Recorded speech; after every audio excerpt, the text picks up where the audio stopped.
we shall open this up. They actually package it pretty well. Damn, IMI. Package is too good. They ensure that it gets to you safely, though. Let's open the sides.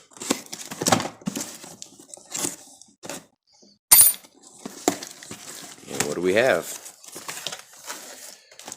Wow. Okay, we got 1, 2, 3, 4, 6 magazines. They really do it up here. Okay, so let's see what we got here. The packaging is very nice. It's kind of like a rubberized plastic. Okay, there's IMI Defense. And looks like we got 4 windowed mags and 2 sort of standard polymer mags. Let's open these bad boys up. Got a very generous over insertion tab here, so it doesn't go too far up into your lower. And then a reinforced latch area. It's got 2 of these. So if you're not familiar with IMI, they're made in Israel. Groundbreaking tactical parts and accessories for AR-15, M16, AK-47, AK-74, and other weapons platforms are the hallmarks of IMI Defense line of products. Here's their email address and their website. It looks like they actually showed some of their other popular products on here, some backup sights, stocks, foregrip, angle foregrips, pistol grips, and the other magazines here. They're actually pretty high quality bags here. Wow, that is a crazy stiff magazine. Nice. The base plate's actually rubberized. That's cool. I've never seen that before. This is an extremely nice feeling magazine. Good job, IMI. Now this is interesting. Some of these say Sig Sauer on them, and some of them say IMI Defense. I'm guessing that they sell these magazines with Sig Sauer AR-15s. A pretty generous dot matrix portion for filling it in with whatever color you want to identify your magazines.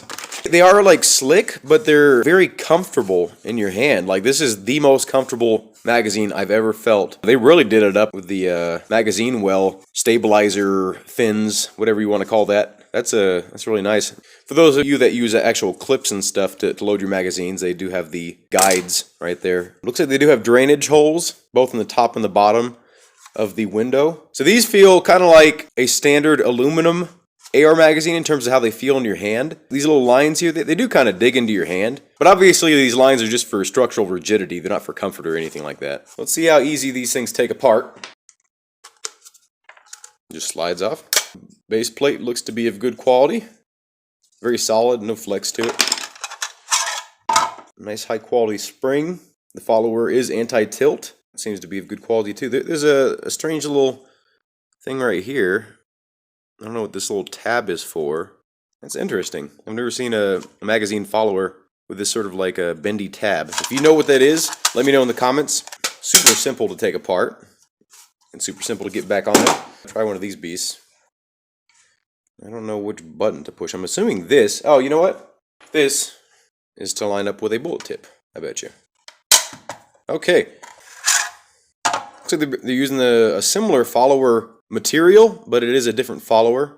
You can see it's wider in the back here, and it doesn't have that little flap thing. Seems to be a little bit more rigid of a design as well. The magazine bodies on these things are among the stiffest I've ever felt. Like, I would put this easily in the same category as Magpul PMag Gen 3 magazines in terms of the rigidity. Even the top.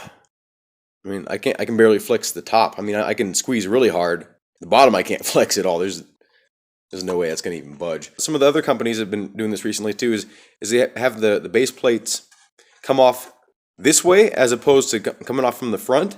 And what this does is when you use your magazine as a monopod, you're not getting a bunch of dirt in your magazine from having it be exposed right here. You're on the heel, and you're actually pushing this closed more so when you're using your magazine as a monopod. So that's great that they followed in suit in terms of that kind of stuff. It's good to be innovative, but there's also some things like where if a company does it and it makes sense, why not be on that boat? For those of you that are familiar with this channel, I shoot 300 blackout exclusively through my ARs. I don't shoot the standard 5.56 or 223 rounds, which is what these are intended for. As you can see, like, of course, that would feed great. But the real test for me, and why I'm on such a quest to try to, find the perfect 300 blackout magazine, is because not every magazine runs it the best, right? Like, it'll be decent or it'll be okay, but I've only found a couple magazines that truly run 300 blackout like it was made to run it, you know what I'm saying? Let's get some ammunition, and we will see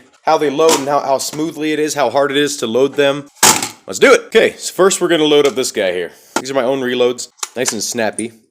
10. I don't feel any resistance yet. 15. Now most magazines that don't like 300 blackout will usually be hard to load at this point. So it's already gone past that. So now we're going to continue loading it with this. 20.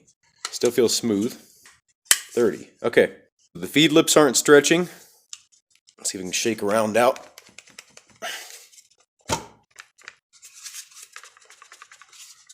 Okay. Can't shake a round out. I'm going to drop it and see if it, just from about a foot up, see if a round pops out. No. Let's try from this side. No. Okay, no rounds pop out. That's good. Now I'm going to pop them out. Okay, that one kind of didn't look like it. No, they're feeding. Now, because of the extra weight, you'll notice that most magazines don't have that sort of snappy when they pop up, because this round overall is much lighter than even the lightest 300 blackout round. So there's a lot more weight compressing the spring.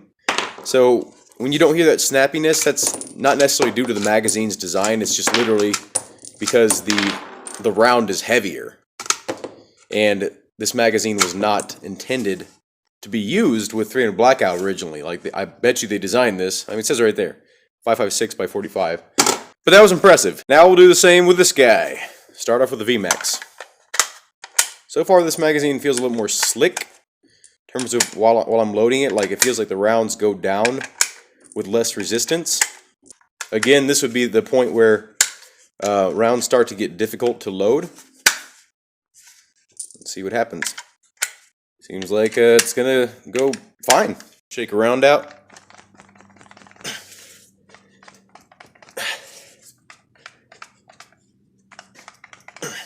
Okay, drop it from about a foot up. Nothing. Yep, almost at the floor. Nothing.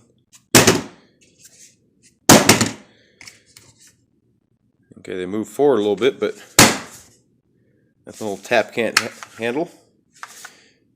Nice.